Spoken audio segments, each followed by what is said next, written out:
Hello, BookTube.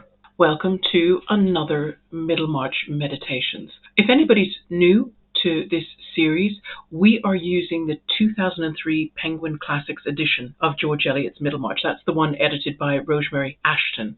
And we're going to cover today Chapter 3, pages 27 to 29. And I've entitled it Autumnal Affections. I could have called it Academic Affections. I think these 3 pages, just because they're mostly focusing on Dorothea and her feelings now, we're getting a sense of where her passion and affection lie for Mr. Casaubon. I'm going to get that name right this time. So what do you want to watch out for here as I'm reading is any language relating to the end of the year or the end of life, which is why you have this delightful photograph of a graveyard in autumn. Right, because there's just a few linguistic hints, and it's part of this overall examination of Dorothea's love. What is she really in love with? That'll be interesting to look at. So we're going to start on page 26, and I'm going to put the bottom of the page up here because, of course, we've already talked. Let's get my logo out of the way just for a bit. We had already taken page 26 up to the bottom of that second to last paragraph. Was his endurance aided also by the reflection that Mr. Brooke was the uncle of Dorothea? So the idea being that Mr. Casaubon extended his visit a little longer than he wanted and tolerated Mr. Brooke because there is no real love between those two men. They are not alike. But Mr. Casaubon made an exception and hung around in Mr. Brooke's library, listening to him go on and on and on as only Mr. Brooke can.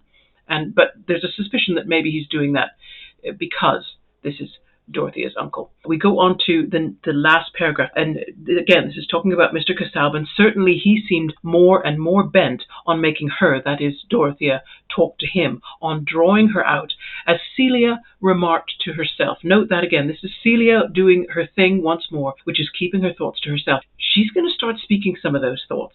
What is interesting is I'm looking forward to the pages because I've had a little sneak peek at the point at which Celia maybe tries to express herself a bit more. And of course here she can see what's going on, as Celia always seems to be able to do. Celia is the one with vision, even though her name means blind or is taken from Cecil. She's anything but blind. She can see. And so Celia remarked that when Mr. Casaubon was looking at Dorothea, his face was often lit up by a smile like pale, wintry sunshine. There's the end of life or end of year. That's how he lights up, which is always suggestive of his age, and we'll come to that later. Picking up now from, while taking a pleasant walk with Miss Brooke along the gravelled terrace, he had mentioned to her that he felt the disadvantage of loneliness, the need of that cheerful companionship with which the presence of youth can lighten or vary the serious toils of maturity. And he delivered this statement with as much careful precision as if he had been a diplomatic envoy whose words would be attended with results. So Mr. Casaubon, of course, this is his courtship. But how is he conducting it? Well, he's conducting it by talking about his own need. He's concerned with himself, his loneliness, and its relief. His speech is precise. Note, it's not hampered by nerves, because nerves might suggest feeling. If you love someone and you've reached that point in the relationship where you want to say that, or you want to say something even more serious, like, will you move in with me, or will you marry me? Or normally there's some nerves, but he seems completely posed, and as it says in the last sentence, he delivered this statement with as much careful precision as if he had been a diplomatic envoy. So he's assuming a degree of authority and control. So, of course, he said, Mr. Casaubon, we're going on now, I believe we're almost at the end of page 26 now. Mr. Casaubon was not used to expect that he should have to repeat or revise his communication of a practical or personal kind. And basically goes on to say that as far as he's concerned, if he's said something to you once, he need only, when he's referring to it again, just give you the date, as we spoke on the 2nd of October. I don't know who does a marriage proposal like that, probably only this man. And the word in Latin, now we're on the top of page 27. So let's get page 26 off of here, get page 27 on, and you can see the Latin there. Let's stretch this a little, if I can just, on the tools on the side. There we go, because you can see it. So vide supra means see above. So in other words, he has his memory is almost like a set of footnotes. He has his own diary in his head. Instead of repeating himself to people, he just says, see above. See, the above communication that we had on the 2nd of October doesn't sound as though it's coming from a man with genuine feelings. Apart from he would just like some relief for his loneliness, or so he says. It'd be interesting to see what he really wants once he gets a wife. And of course, it talks about his self-importance. He considered that his conversation would stay in Dorothea's memory and he wouldn't need to repeat himself. So he's also counting on the fact that because it's him, because he, like a diplomatic envoy, if an ambassador comes and asks for something, the attention they get is great because of their position. And he's obviously thinking, well, that's exactly what I am, so I expect the same level of attention. Now, he doesn't have to worry. He's very lucky. Dorothea heard and she retained. The sentence actually here says she heard and retained what he said with the eager interest of a fresh, young nature to which every variety in experience is an epoch. I thought, what an interesting choice. Every variety in experience is an epoch. And I wondered whether Eliot was using the word epoch in the geological sense. Epochs or ages of the earth are defined by the surface deposits that are laid down and built over time. And it's interesting, again, because we're talking about going back in time. This isn't the 17th century, but 18th century. James Hutton was the first person to develop that concept of geological strata defining the age of the earth. And of course, no doubt Eliot read his books because she read everything. So if Eliot is using epoch in this way, then she could be saying something important about experience.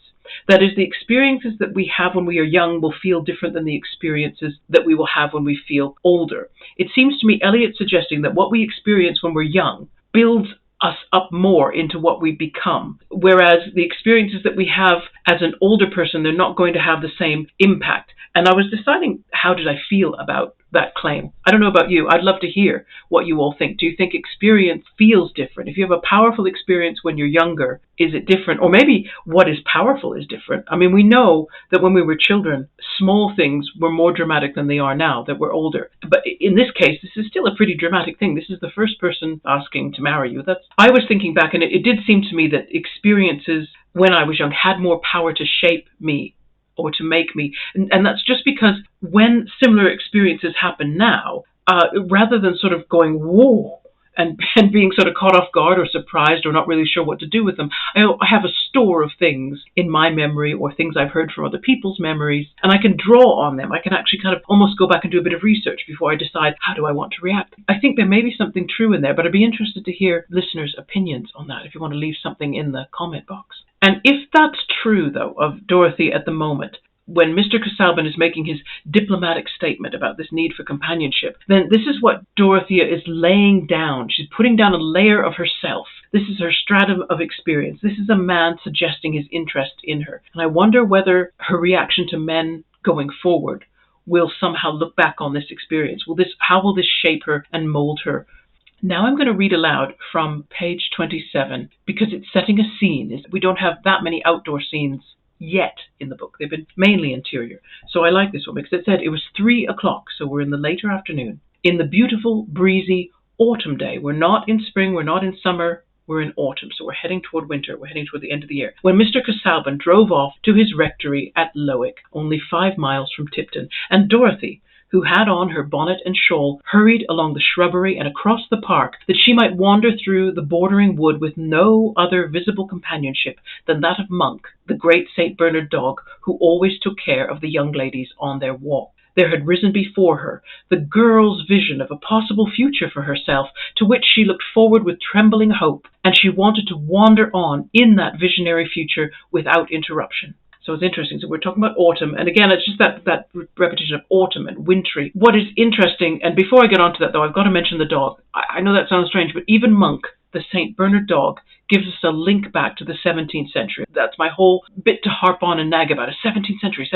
But the first dogs which were brought to the Alpine Hospice on the Great St. Bernard Pass, that the one that earned the breed their reputation for mountain search and rescue, they arrived at that monastery in the 17th century. So even the fact that it's a St. Bernard dog, it could have been any other type of dog, but that it's a St. Bernard dog, well, these first became known and famous as guardians in the 17th century. But let's go back to Dorothea. It's interesting to me, Dorothea in this paragraph becomes a little bit younger. I almost felt this paragraph could have been in Austen. Maybe the sentences would have been a bit different, but you get what I mean. There's this just sort of lovely Dorothea, like a girl, is now all excited about the prospect that she might be proposed to, and her head is full of this vision of her future, and she's going off to walk on her own to just get her head through it. So all of a sudden she's become so much younger, which I think is very sweet. But it reminds us that even though she's so serious and so staid, and sometimes you can forget how old she is, the truth is we are still emotionally dealing with a girl. And all of this is sounding like a young woman in love, but Eliot is stressing as we go on, you'll see that outside opinion would find this whole model of Dorothea's excitement. It's not typical. It's not the ordinary images of young love. And I'm just going to see if I can find that here. Excuse me, I'll move the page up. All people, young or old. That is, all people in those anti-reform times. I hadn't been able to figure out why she needs to mention that, except it puts us at a point in time. So we are before 1832 right now. And at any rate, so people before 1832 would have thought her an interesting object if they had referred to the glow in her eyes and cheeks, to the newly awakened, ordinary images of young love. And then she starts alluding to, what's the word? This would have been popular poetry, pastoral poetry, the allusions of Chloe about Strephon. And be careful where you go looking for online references to Chloe and Strephon. Now, I say that because Jonathan Swift wrote a satirical and scatological poem about Chloe and Strephon, and it's very amusing to read. If you've got a strong stomach, read it, absolutely. I don't think that's what Eliot was referring to. I think she was referring to an earlier tradition from which Swift was also drawing, of pastoral poetry, wherein Chloe is the nymph and Strephon is the shepherd, and there is that lovely springtime courtship that takes place between them. But of course, they are both young. And then we will go on. We need to introduce page 28. Yeah, so we referred to good old Strephon and Chloe, which is a reference to pastoral poetry. And then Eliot says, Miss Pippin adoring young Pumpkin and dreaming along endless vistas of unwearying companionship. It's difficult to know where she's getting these two from. I couldn't find a bit of literature or poetry referring to these two characters. What we could find, there's two passages. One is Burton's Anatomy of Melancholy, which you will see is the epigraph at the head of chapter 5 when we get there, the same book, where Burton says, he is not a man but a block, a very stone. He has a gourd for his head, a pepon for his heart, that hath not felt the power of love. So in other words, again, Pumpkin for his head, Pippin for his heart. Sterne's Tristram Shandy also uses the same idea of Pumpkin and Pippin again. I'm quoting now from Tristram Shandy. Now I love you for this, and 'tis this delicious mixture within you which makes you dear creatures what you are. And he who hates you for it, all I can say of the matter is that he has either a pumpkin for his head or a pippin for his heart, and whenever he is dissected, 'twill be found so. So it seems to be, I don't know why she's taking these two names, which seem to be insults. They seem to be insults, like, a person who's really stupid has a pumpkin for a head and a pippin for a heart, swollen head and a tiny heart. And yet somehow she's transferring this and turning them into two young people. Young because they say Pumpkin is young, but Miss Pippin is also young. Pumpkin, it said, let Pumpkin have a figure which would sustain the disadvantages of the short-waisted swallowtail. A swallowtail was a men's jacket, and you can look this up online. It's a very short jacket at the front. It stops right at the waistband of trousers, no further down. At the back, it has the lovely swallowtails. You probably think of it perhaps a little bit as morning coat, but at the front it's very short. And because of that, you need to have a really good figure. You need to be a young man who's still very slender, because the jacket is also very fitted. So there's no room for expansion with a swallowtail jacket. And the sweet girl should be at once, again, they call her a girl. Again, because what they're saying is when love happens, we generally think people will tend to gravitate to someone their own age, but particularly in the young, because they need someone that is going to be there to spend time with them. They need someone at the same energy level. And so they're saying that would be normal. It would be normal for somebody young to look around for somebody young. And this sentence is interesting, the one that begins, but perhaps no persons then living, certainly none in the neighborhood of Tipton, would have had a sympathetic understanding for the dreams of a girl whose notions about marriage took their color entirely from an exalted enthusiasm about the ends of life. This is why I say it's an autumnal affection. Dorothea, very young girl, All her affection, that same sort of heightened energy that any young woman has when she's fallen in love, is all focused on someone who's, and they say ends of life, and they're not joking. Mr. Casaubon is 45 years old, and that might seem like absolutely nothing now. But I do have, let me just show you this graph. This is life expectancy at birth, England and Wales, 1841 to 2011. So if you go to the far left of the graph, which is where we're concerned because we are in the 1830s, for a man to be 45 was already to be past average life expectancy. It's just difficult to get our heads around. So in other words, for Dorothy to be interested in marrying a 45-year-old would be like Dorothy being interested in marrying an 85-year-old now. So I thought I'd show you that because I think that it's quite telling. So we'll just take that away for now and we'll carry on here. So I'm going to go forward to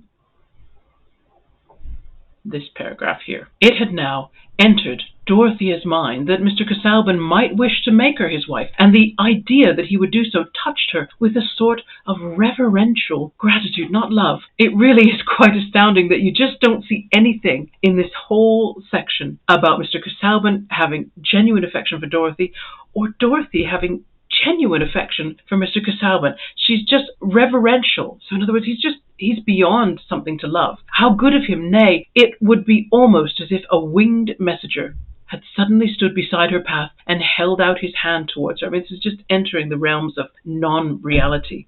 I think Eliot wants us to feel uncomfortable. I think she wants to offend her reader's sensibility. She wants them to see the mistakes you can make if you're in Dorothy's situation. Dorothea feels gratitude towards Mr. Casaubon, but not love, and not even a friendship kind of affection. She does not know that her own feelings are evidence of a problem. She's fixated on the need for a teacher. If Dorothea lived now, she would have just gone to university or taken a year out traveling, but an 1830s woman could not leave home without parental arrangement and carefully investigated living accommodations, possibly a hired chaperone. So you can feel uncomfortable about this fixation with Edward Casaubon, but if you can, try to understand Dorothea's desperation. She speaks about it. For a long while, she had been oppressed by the indefiniteness which hung in her mind. Now, this is interesting, like a thick summer haze over all her desire to make her life greatly effective. So funny that the word summer in here should be used oppressively. So winter and autumn they're going along with all the excitement of what Dorothea thinks of as love, and oppression, how she feels about what her life has been up until this opportunity has come to her. She compares to a thick summer haze, as if summer is really miserable and winter is really fantastic. It's sort of turning the seasons around. Eliot's narrator diverts us with a little humor. She has Dorothea imagine that with some endowment of stupidity and conceit, that is to say, if I were an idiot, then I would cope better in these circumstances. And she describes the situation which she would be able to tolerate. Let's go back to that. With some endowment of stupidity and conceit, she might have thought that a Christian young lady of fortune should find her ideal of life in village charities, patronage of the humbler clergy, the perusal of female scripture characters. Now, this is a lovely book. Let's just slide this on over here and screw it up. So you can see this is a very old copy. You can buy this on eBay, by the way. It's a little expensive, but if you're really interested, you can get this copy of Female Scripture Characters by Mrs. King. I have read some passages from it in Goodreads, and having been an evangelical Christian, it reminded me so greatly of booklets and pamphlets that used to be our sole reading material at that time. And of course, you look back on it and you think, oh God, they just weren't enough intellectually by any means, any way, shape, or form. And so she's basically saying, if she had less of a mind, she could have still been religious, lived a lovely life in the villages, because this female scripture characters, this would have been enough for her. This would have been the book that satisfied her mind. But Dorothea needs way, way more than that. Just at the bottom of the page there is, from such contentment poor Dorothea was shut out. So we've got oppression, shut out. Then it says the intensity of her religious disposition, the coercion it exercised over her life, was but one aspect of a nature altogether ardent, theoretic, and intellectually consequent, and with such a nature, struggling in the bands of a narrow teaching, hemmed in by a social life which seemed nothing but a labyrinth of petty courses, a walled-in maze of small paths that led no whither. It's an awful picture, but sometimes I think it'd be so cool if we could, without any danger of getting stuck there, be able to travel back 150, 200 years to be a fly on the wall and watch the everyday life of the middle-class woman, shut in, only going out at set times and in set ways, and there being so many rules surrounding those behaviors and movements. And intellectual satisfaction would be very, very difficult to get. You would be at the mercy of your fathers, brothers, and husbands, and whether they, A, would have such material around for your brain to feed on, B, would they let you look at it, would they let you read it, and would they discuss it with you? And then the narrator, we should go on now because we're actually on page 29, so let's get page 29. Whoops, no, I keep moving this photo. That's not what I want, my page 29. And we'll go on here. The union which attracted her was one that would deliver her from her girlish subjection to her own ignorance and give her the freedom, oh, this is ironic, the freedom of voluntary submission to a guide who would take her along the grandest path. Well, what, of course, Dorothea doesn't realize is that, subjection is subjection. Agree to it, don't agree to it. Surely Eliot, though, means us to notice that Dorothea is just preferring one kind of submission to another. We sympathize with her need to escape, to experience more, to know more, but the object of her hopes, Edward Casaubon, is not an angel. He's a man, and he's a man of questionable health and advancing age. Those are not the conditions that provide freedom or expansion or energetic pursuits of any kind. Dorothy is just lost in this daydream. Let's read. She says, "I should learn everything then," she said to herself, still walking quickly along the bridle road through the wood. "It would be my duty to study, that I might help him the better in his great works. There would be nothing trivial about our lives. Everyday things with us would mean the greatest things. It would be like marrying Pascal. I should learn to see the truth by the same light as great men have seen it by." Eliot does more 17th century name dropping here by bringing in good old Blaise Pascal. He was a child prodigy, a mathematician, a philosopher, an inventor, a theologian. Middlemarch is starting to become a who's who of the 17th century. But Dorothy, she does shake herself out of this dream. Down at the bottom of the page, if we take it down here, Dorothea checked herself suddenly with self-rebuke, and that makes more sense. See, she's got a strong self-discipline, and she will need full presence of mind for what is about to happen, and that's what we will cover in the next meditation. Now, Eliot fanatics, you will know that Rosemary Ashton, who edits the Penguin edition that we're using, wrote an acclaimed biography of George Eliot.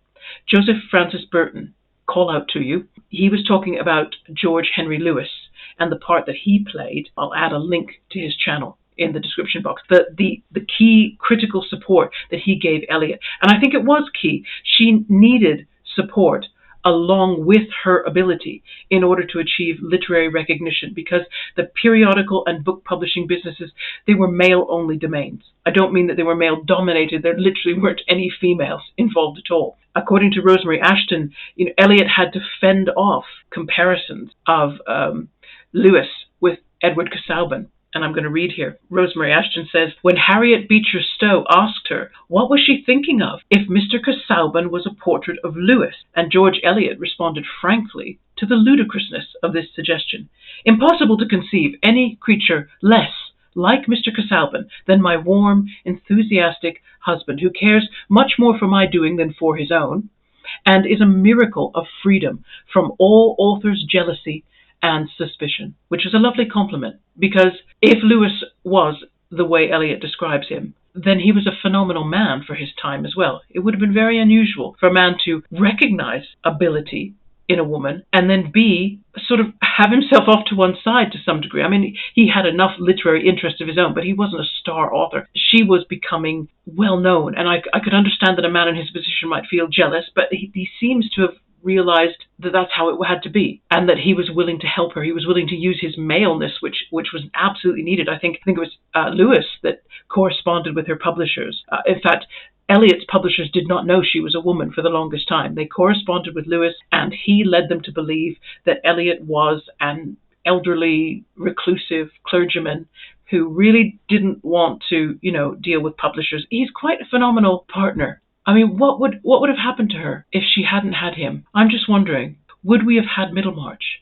Now, what Eliot does confess, interestingly, later on in that passage, she says, "I fear that the Consalban tints are not quite foreign to my own mental complexion."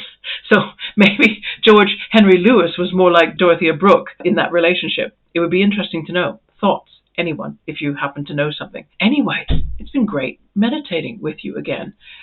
Be back with you soon with another video. Bye-bye for now.